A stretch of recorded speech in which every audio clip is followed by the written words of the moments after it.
Welcome alpha. இயேசு நாமத்தில் உங்களை வாழ்த்துகிறேன்.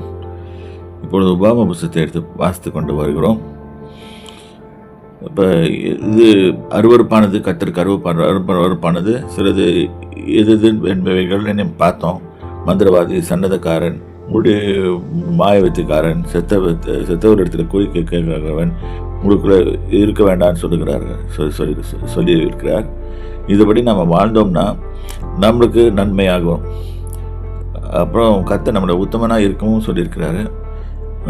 நீ துரத்த போகிற இந்த ஜாதிகள் நாள் பார்க்கிறவர்களும் குறி சொல்லுகிறவர்களும் செவி கொடுக்கிறார்கள். இன்றைக்கி எல்லா இடத்துலையும், அரசியல் மட்டத்திலேருந்து எல்லா இடத்துலையும் இது இருக்குது.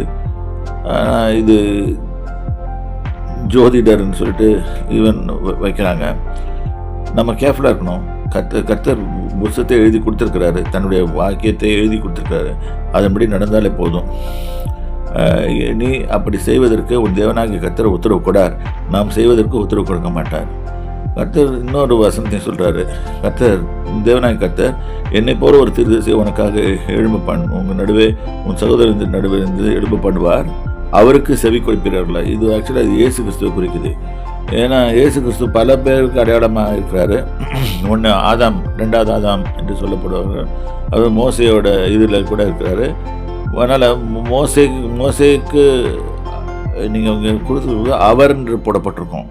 அதனால் கொஞ்சம் நம்ம கேர்ஃபுல்லாக இருக்கணும். அந்த இடத்துல ஓரேபிலே சபை கூட்டப்பட்ட நாளிலே நான் சாகாதபடிக்கு என் தேவனாகிய கர்த்தரை நான் இனி எனக்கு சத்தத்தை இனி நான் கேளாமலும் இந்த பெரிய அக்கிரியை நான் காணாமல் இருப்பேனாக என்று உன் தேவனாகிய கர்த்தரை நோக்கி வேண்டிக் கொண்டதின்படியெல்லாம் அவர் செய்வார்.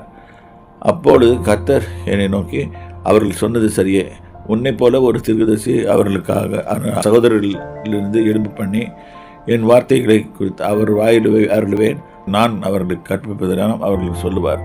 என் நாமத்தினாலே அவர் சொல்லும் வார்த்தைகளுக்கு செவி கொடாதவனை எவனோ அவனை நான் விசாரிப்பேன். இது திட்டமாக குறிப்பிடுறது இயேசுவை கிறிஸ்துவை குறித்து. இது நாம் படித்துக்கொள்ள வேண்டும். ஸோ இந்த இடத்துல புதிய வேதத்தில் ஒவ்வொரு அதிகாரத்துலேயும், ஆதியாகமத்திலேருந்து யாத்திராகமம், லேவியராகமம் எல்லா இடத்துலையும் இயேசு கிறிஸ்துவை குறித்து எழுதப்பட்டிருக்குது. இங்கே உபாகம புத்தகத்தில் இங்கே இயேசு கிறிஸ்துவை குறித்து எழுதப்பட்டிருக்குது. பிரியமான தேவ ஜனங்களே, இதில் கேட்டு புரிந்து கொள்ளுங்கள். கர்த்தர் உங்களை ஆசீர்வதிப்பாராக. கர்த்தருடைய நாமத்துக்கு சொல்லுங்கள்.